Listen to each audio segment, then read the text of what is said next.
Bismillahirrahmanirrahim. Assalamualaikum warahmatullahi wabarakatuh. Innal hamdalillah nahmaduhu wa nasta'inuhu wa nastaghfiruh wa na'udzu billahi min shururi anfusina wa min sayyiati a'malina. May yahdihillahu fala mudhillalah wa may yudlilhu fala hadiyalah. Asyhadu an la ilaha illallah wahdahu la syarikalah wa asyhadu anna Muhammadan abduhu wa rasuluh alladzi la nabiyya ba'da, amma ba'du. Untuk mata pelajaran Al-Quran Hadis kelas 11 aliyah atau kelas 2 mu'alimin, sebelumnya kalian telah mengikuti penilaian tengah semester ganjil yang terdiri dari 10 soal, dan Ustadz pada kesempatan kali ini akan mengulas terkait dengan 10 soal ini yang jawabannya sudah ada di buku PDF yang Ustadz bagikan, bab 1 tentang hidup berkah dengan menghormati dan mematuhi orang tua dan guru. Materi ini juga sudah pernah Ustadz bahas baik melalui voice note maupun melalui video pembelajaran. Baik, kita langsung saja ke materi PTS Ganjil. Nomor 1. Bismillahirrahmanirrahim. Tulislah dalil Al-Quran yang memerintahkan kita untuk menghormati dan menaati orang tua. Jawabannya adalah di surat ayat pertama dalam pembahasan ini, yaitu surat Al-Isra surat ke-17 ayat 23 sampai 24. Nah, bisa juga hanya ayat 23 saja. A'udzubillahi minasyaitonirrajim. Wa qadara rabbuka alla ta'budu illa iyyahu wa bil walidaini ihsana. Nah, memang ada beberapa di antara kalian yang menulisnya 2324 ataupun surat Luqman, itu tidak menjadi masalah. Hanya sebagian besar, hampir semuanya menjawab nomor 1 ini dengan Quran surat Al-Isra ayat 2324. Padahal perintahnya atau soal nomor 1-nya tulis dari Al-Quran, bukan pada ayat berapakah atau ayat berapakah yang menjelaskan memerintahkan kita untuk menghormati atau mentaati orang tua. Jadi kurang tepat kalau jawabannya Al-Quran surat Al-Isra 2324. Tapi tulis dalilnya, ya ayat Al-Isra ayat 2324 itu ditulis seperti itu. Lanjut ke nomor 2. Jelaskan kandungan Quran surat Al-Isra ayat 2324. Ini pun masih ada di buku PDF yang telah saya bagikan. Jadi setelah surat ayat ini disampaikan, di sini ada terjemah kosakata, lalu juga ada terjemah ayatnya, ada penjelasan ayatnya. Nah, surat Al-Isra ayat 2324 memiliki kandungan mengenai pendidikan berkarakter yang didefinisikan sebagai satu kesatuan yang membedakan satu dengan yang lainnya, dan seterusnya. Nah, bisa juga ada santri yang memberikan jawaban sesuai dengan pemahamannya terkait dengan ayat ini. Ketika memang berkaitan, Ustaz anggap benar. Lanjut saja kepada soal nomor 3. Sebutkan contoh perilaku yang mencerminkan pengamalan Quran surat Al-Isra 2324. Nah, kita perhatikan di 2324 ini, ya, pada intinya perintah untuk menaati dan menghormati orang tua. Tapi di sini sebutkan contoh perilaku yang mencerminkan pengamalan. Ini yang paling menarik adalah terkait dengan kalimat fala taqul lahu ma'uf, maka janganlah kamu berkata kepada keduanya artinya contoh sikapnya berarti tidak pernah menolak atau tidak pernah membantah ketika orang tua memerintahkannya sesuatu, atau faqul lahu ma qaulan kalima, dan katakanlah kepada keduanya perkataan yang karim, yang baik atau yang mulia.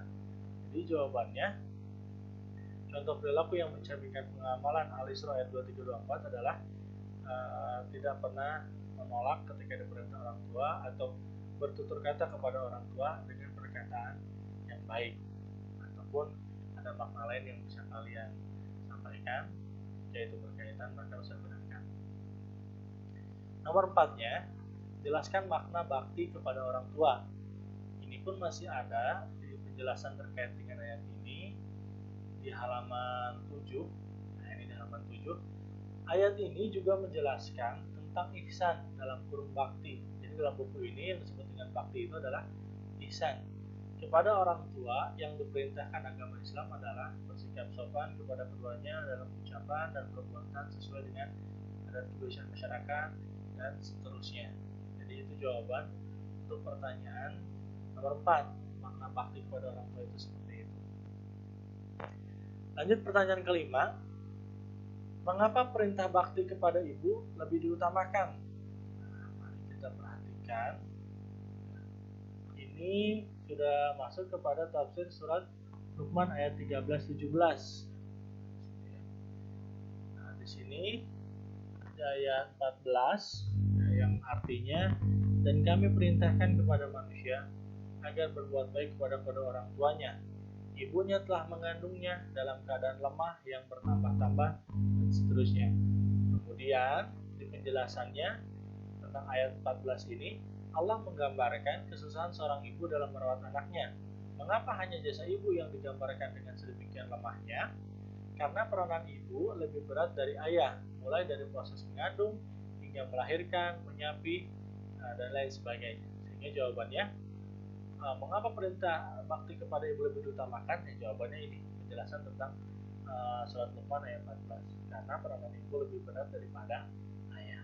Seperti itu. Lanjut nomor 6. Jelaskan sikap yang benar dalam memperlakukan orang tua. Nah, ini sebetulnya bisa juga jawaban nomor 3 tadi sebagai contoh perilaku dalam pengamalannya. Tapi kalaupun mau kita coba ulas lagi terkait dengan pembahasan surat Luqman, maka nanti silahkan diperhatikan terkait dengan ayat 15. Jadi yang dimaksud sikap yang benar itu adalah kita taat kepada orang tua, tetapi terlarang ketaatan itu ketika perintahnya mendurhakai Allah. Namun tetap dalam urusan dunia kita tetap harus berbuat baik kepada orang tua. Seperti hanya Nabi Ibrahim alaihissalam, dia tetap berlaku santun kepada bapaknya sekalipun pembuat berhala. Namun Ibrahim tidak sependapat dalam al-aqidah. Jadi yang dimaksud dengan sikap yang benar itu seperti itu. Jadi taat kepada orang tua selama tidak mendurhakai Allah. Demikian jawabannya. Nomor 7, tulis ayat Al-Quran yang biasa menjadi doa untuk kedua orang tua. Nah, ini adalah Al-Isra tadi, ayat 24-nya. Dan kalian doa kepada orang tua itu ada Robbi firli walil walidayya warahmah kama rabbayani shaghira.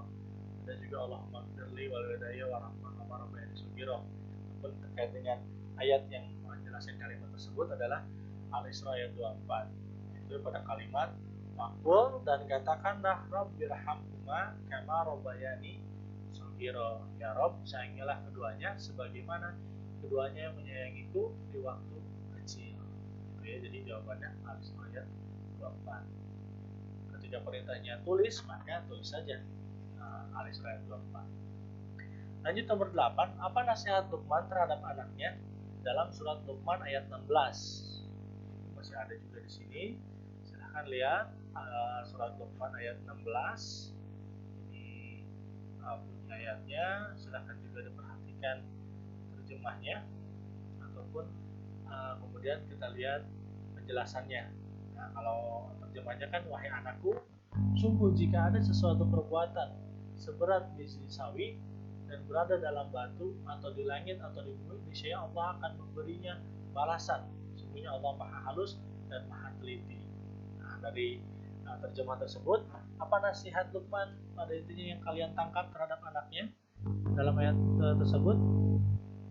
Salah satunya adalah Luqman menasihati anaknya bahwa Allah itu Maha Teliti, bahwa Allah itu akan membalas kebaikan walaupun seberat biji sawi atau zarah. Kemudian nomor 9, apa yang ditanyakan Nabi ketika seorang laki-laki datang meminta izin ikut berjihad? Ini ada di bagian hadis. Hadis riwayat Al-Bukhari Muslim.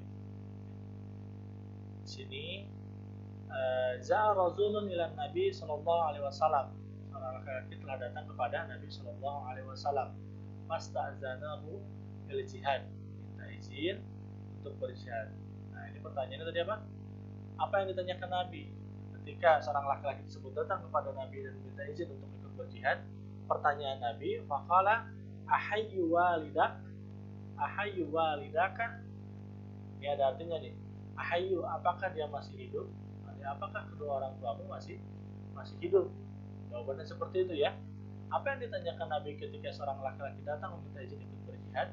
Pertanyaannya, ahayyu walidaka, apakah masih hidup kedua orang tua? Apakah masih hidup orang tuamu? Seperti itu nomor 9 jawabannya. Dan yang terakhir nomor 10, lanjutkan terjemahan hadis di bawah ini. Dari Abi Hurairah, dari Nabi Muhammad SAW, beliau berkata, dia celaka. Lalu beliau ditanya, siapakah yang celaka ya Rasulullah? Jawab Nabi, ini ada di hadis riwayat Muslim ini. Ini ada terjemahnya di bawah seperti ini. Jawab Nabi, barang siapa yang mendapati kedua orang tuanya dalam usia lanjut atau salah satu dari keduanya, namun dia tidak berbakti kepadanya dengan sebaik-baiknya, maka dia tidak akan masuk surga. Nah, jadi orang yang Nabi sebut celaka sampai 3 kali itu adalah orang yang ketika orang tuanya sudah dalam usia lanjut, baik salah satu ataupun keduanya, tapi dia tidak berbakti kepada kedua orang tuanya dengan baik, maka dialah yang celaka atau tidak akan masuk surga. Itu jawaban nomor 10. Seperti itu. Baik, santri yang dimuliakan Allah, secara singkat seperti itu saja ulasan Faedah Ganjil yang bisa saya sampaikan, bahwa 10 pertanyaan yang Ustaz sampaikan ini sudah sangat sesuai dengan bab 1, bahkan ini hanya di 3 halaman saja. Oleh sebab itu sayang sekali kalau kemudian masih ada yang menjawabnya salah atau bahkan tidak dijawab. Kalau jawabnya masih berdasarkan pemahamannya, nah Ustaz akan pertimbangkan apa itu berkaitan atau cocok atau tidak. Tapi kalau tidak menjawab sama sekali, nah itu saya tidak mendapatkan baik. Baik, demikian saja yang dapat Ustaz sampaikan. Mohon maaf atas segala kekurangan, kekeliruan atau ketidakjelasan dari pembelajaran yang Ustaz sampaikan pada kesempatan kali ini. Allahumma arnil haqqa haqqa warzuqna ittiba'ahu wal batila batila warzuqna istinabah. Rabbana atina fid dunya hasanah wa fil akhirati hasanah wa qina adzabannar. Assalamualaikum warahmatullahi wabarakatuh.